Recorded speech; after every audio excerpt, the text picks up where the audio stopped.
사실은 현실적인 제약이 따릅니다. 첫째는 돈입니다. 둘째는 시간입니다. 작년에 다녀왔는데 또 가? 한마디에 그 시즌은 지나가 버립니다.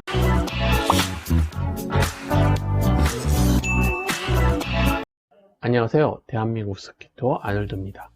이곳은 한국인들이 가장 좋아하는 리조트 중 한 곳인 누스지이고요.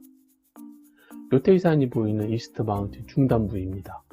제 영상 댓글에 부럽다, 나도 그렇게 매년 투어 다니고 싶어요. 혹시 금수저인가요? 이런 질문이 많았습니다. 일단 금수저는 아닙니다. 제 전공이 블록체인이라고 하니까 그럼 비트코인으로 대박 나셨나요? 라는 질문을 주신 분도 있었는데, 비트코인은 제가 14년도인가요? 200불 정도 할 때 사서 18년도 6만 불 할 때 팔았으니까 재미를 보긴 했습니다. 그런데 리플을 200원에 사서 2000원에 팔았다가 다시 또 뭔가에 홀려가지고 3000원에 더 많이 샀는데 후루룩 망했습니다. 또 갑자기 코인 투자 이야기를, 하여튼 재미를 보긴 했습니다. 하지만 그건 크게 중요하지 않습니다. 많은 분들이 부러워하시는 것처럼 매 시즌 3번, 4번 스키 투어를 떠나려면 어떻게 해야 할까요? 물론 가장 중요한 것은 열정입니다. 마음의 결심을 하시고 떠나시면 됩니다. 그런데 사실은 현실적인 제약이 따릅니다. 첫째는 돈입니다. 스키 투어를 다니려면 당연히 돈이 필요합니다. 한 번에 250만원 정도라고 하면 3번의 스키 투어에 750만원, 4번이면 1000만원이 필요하죠. 둘째는 시간입니다. 시즌이 시작된 지 엊그제인데 벌써 끝나갑니다. 정말 빠르게 흘러갑니다. 우리 인생도 마찬가지입니다. 젊음의 시간은 순삭되어 버립니다. 세 번째는 인간관계입니다. 특히 가정이 있는 분들이라면 격하게 동감하실 것 같은데, 집에서 반대하면 절대 갈 수 없습니다. 작년에 다녀왔는데 또 가? 한마디에 그 시즌은 지나가 버립니다. 이제부터 이 3가지 제약점을 극복하는 방법을 말씀드리겠습니다. 두 가지 주의사항이 있는데요. 이건 다분히 개인적인 견해를 말씀드리는 것이니 비판적인 시각으로 바라보실 생각이시라면 여기서 시청을 중단하시는 게 좋을 것 같습니다. 또 한 가지는 제가 남자라서 남자의 입장에서 이야기할 수밖에 없는데요.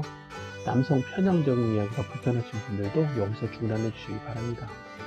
학교에서 항상 성평등 관점에서 강의하려는 가이드라인이 있어서 혹시나 여성분들이 조금 불편하실 수 있을 것 같아서 말씀드렸습니다. 이제 본격적으로 말씀드리겠습니다.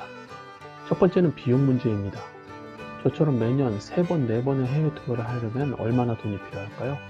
그냥 일본에 간다고 가정하고 계산해 보겠습니다. 항공료 50만원 정도, 렌터카 50만원, 숙박비 1박에 10만원 정도에서 5박에서 50만원, 기프트는 6만원 곱하기 4일하면 24만원, 식대는 하루에 7만원 정도에서 6일하면 42만원, 대략 5박 6일 투어에 250만원 정도에서 조금 더 쓰면 300만원 정도가 필요합니다. 3번을 간다고 보면 싸게는 750만원, 비싸게는 900만원 정도이니까 대략 1000만원이죠. 비싸죠? 내 연봉이 얼만데 매년 1000만원씩 일본 투어에 사용한다니 쉬운 선택은 아닙니다. 그런데 만약 내가 경제적 자유를 얻었다면 어떨까요?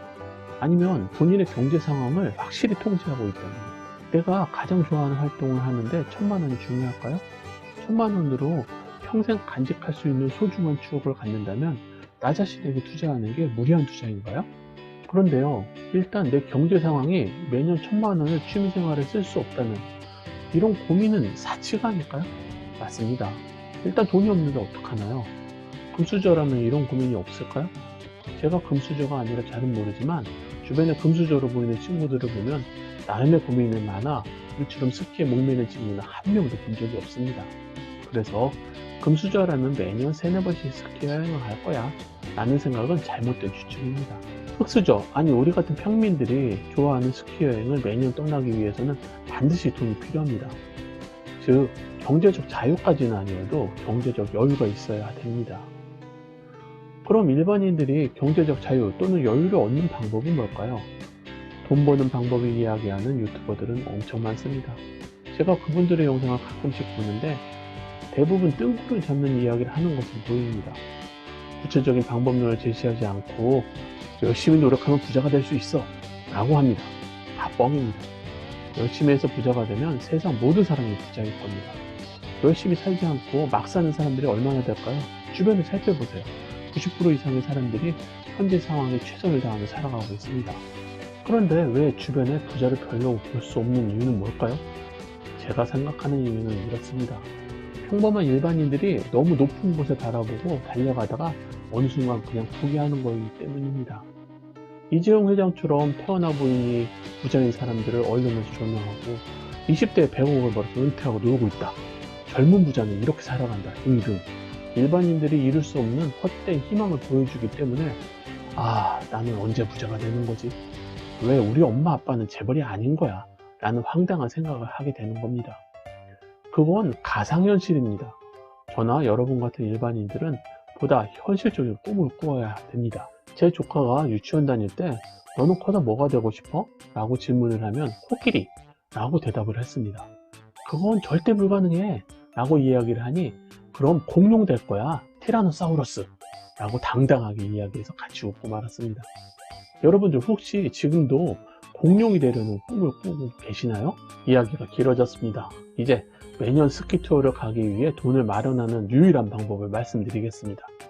스키 투어에 필요한 예산을 책정하고 비시즌에 그 돈을 저축하는 것입니다. 그냥 우리 같은 흙수저가 직장 생활을 하면서 할 수 있는 유일한 방법은 스키 투어를 위해 돈을 모으는 방법입니다. 구체적인 실천 방법은 의외로 간단합니다. 아껴 쓰기입니다. 누구나 수익으로 번 돈보다 덜 쓰면 남길 수 있습니다. 20대에는 1년에 1회 정도 스키 투어를 목표로 한다면 300만 원이면 충분하고 그 돈은 매달 25만 원씩 1년짜리 적금을 들면 해결됩니다. 30대에 2회 간다고 가정하면 50만 원, 40대에 3회? 그럼 75만 원 정도 적금을 들면 됩니다. 만약 조금 더 무리해서 20% 정도 돈을 추가로 모은다면 어느 순간 스키 투어 통장에 돈이 쌓여 있는 것을 볼 수 있습니다. 만약 내 수익이 부족해서 그만큼 돈을 모을 수 없다면 어떻게 해야 하나요? 그 방법도 생각을 바꾸면 쉽습니다. 비시즌에 추가 수익을 만드는 알바를 하시면 됩니다. 편의점 알바는 언제나 자리가 있습니다. 7, 8월에 주말 정도만 열심히 일해도 1회 정도 스키 투어 가는 비용을 벌 수 있습니다. 또한 7, 8월에 지출이 줄어드니 돈을 더 쉽게 모을 수 있습니다. 좋아하는 스키 투어를 위해 알바를 하는 것은 절대 창피한 것이 아닙니다. 자신의 꿈을 이루기 위한 가치 있는 노력입니다. 인생은 플러스 마이너스가 있습니다. 원하는 것을 갖기 위해서는 반드시 포기해야 되는 뭔가가 발생합니다. 저 또한 고등학교를 졸업한 이후 열심히 알바를 하며 돈을 모으는 습관 덕분에 대학생 때 알바 부자가 되었고 경제적으로 여유 있는 학창시절을 보냈습니다. 그 습관 덕분에 지금까지도 큰 무리 없이 살고 있습니다. 두 번째는 시간 문제입니다. 앞에서 너무 길게 해서 이제부터는 더 짧게 말씀드리겠습니다. 학생 때는 시간이 많습니다. 대신에 돈이 없습니다. 나중에 취업을 해서 직장을 다니니 돈은 생겼는데 주말 또는 휴가가 아니라면 시간이 없습니다. 물론 시간적 여유가 있는 직업을 선택하셨다면 최고입니다. 그 점에서 여름방학, 겨울방학이 있는 선생님이란 직업은 스키 타기 가장 좋은 직업인 것 같습니다. 그럼 일반 직장인들은 어떻게 해야 할까요? 그 점도 의외로 간단합니다. 여름에는 열심히 돈 버는데 집중하시면 휴가 쓸 일이 없습니다. 겨울을 위해서 절대 아껴야 합니다. 그리고 직장 내에서 동료들에게 본인은 여름휴가를 안 가고 겨울에 스키 타러 간다는 것을 이해시켜야 됩니다. 직장은 여러분들에게 가장 중요한 수익원입니다. 만약 직장을 은퇴하는 시점이 되셨다면 어떨까요? 물론 누구나 결국은 은퇴를 합니다. 은퇴하는 순간 남는 건 시간이 됩니다. 돈도 어느 정도 여유가 있습니다. 하지만 체력이 부족하다는 것에 절감을 하게 됩니다. 돈 버느라 열심히 살아와서 이제 슬슬 여행 다니면서 여생을 보내려고 하는데 이미 몸이 늙어서 스키 투어를 가기 부담스러운 체력 상황이 되었다면 너무 자기 자신만 희생해온 삶이 아닐까요? 지금 당장 현재의 체력 유지를 위해 더 노력해야 합니다. 운동은 어쩌다 하는 것이 아니고 매일 꾸준히 평생 하는 겁니다. 건강한 인생을 위해서는 절대 운동을 게을리하면 안 됩니다. 세 번째는 가장 중요한 가족 관계입니다. 와이프가 반대하면 절대 못 갑니다. 아이들이 있다면 당연히 같이 하셔야 됩니다. 아이들은 어느 순간 여러분들의 곁을 떠나서 자기 인생을 살게 됩니다. 그럼 우리 가족 모두가 같이 스키를 즐기는 방법은 어떤 방법이 있을까요? 우선 여러분들이 고수가 되시기 바랍니다. 지금 학생이라면 스키장 알바를 하며 강사 자격을 취득하시면 좋고 직장인이라면 최소 기초적인 조언을 할 수 있는 수준까지 스키 기술을 습득하시면 좋습니다. 그래서 가족들은 전부 본인이 케어하며 스키를 즐길 수 있어야 됩니다. 같이 스키를 타는데 직접 도움을 줄 수 있다는 것은 매우 중요한 요소입니다. 가족들이 든든하게 여러분을 믿을 수 있는 상급 스키어가 되어야 합니다. 그렇게 가족들과 1년에 한 번 정도 일본 투어를 다녀오시면 어느 순간 아이들이 성장하며 같이 가는 것에 시큰둥해야 하는 시점이 옵니다. 아이들이 부모의 품을 떠나가는 인생의 중반 정도가 지나가고 있는 겁니다. 그러면 다시 와이프와 둘이서 단출하게 투어를 가게 되는데, 또 어느 순간 같이 투어를 가도 와이프는 혼자 온천하며 쉬고 나 혼자 스키를 타는 상황이 옵니다. 결국 다시 혼자서 스키를 타는 순간이 온 겁니다. 많은 분들이 저에게 혼자 다니면 심심하지 않으세요? 라는 질문을 합니다. 절대 심심하지 않습니다. 사랑하는 스키를 온전히 혼자 즐길 수 있는데 왜 심심하겠습니까? 생각해 보시면 스키는 혼자 타는 운동입니다. 중간중간 슬로프에서 얼마나 많은 시간을 기다렸는지 떠올려 보십시오. 어떤 때는 스키 타는 시간보다 기다리는 시간이 더 길었던 날도 분명히 있었을 것입니다.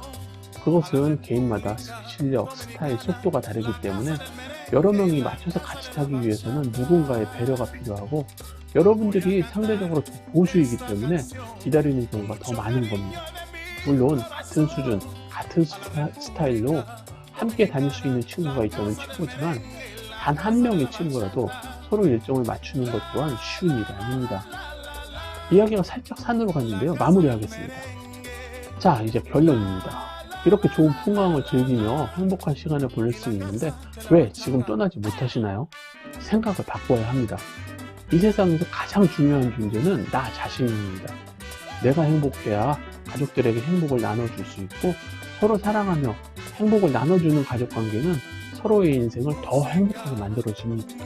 여러분은 스키를 사랑하기 때문에 이 영상의 끝부분까지 시청하고 계신 겁니다.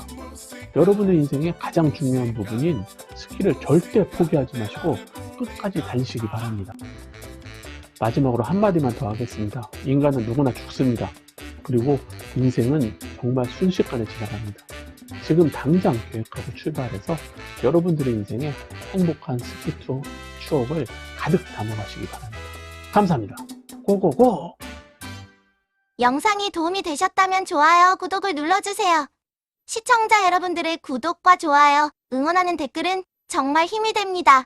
그런데요, 마음에 상처 주는 악플은 정중하게 사양해요. 은성이가 잉잉잉 하고 울어요.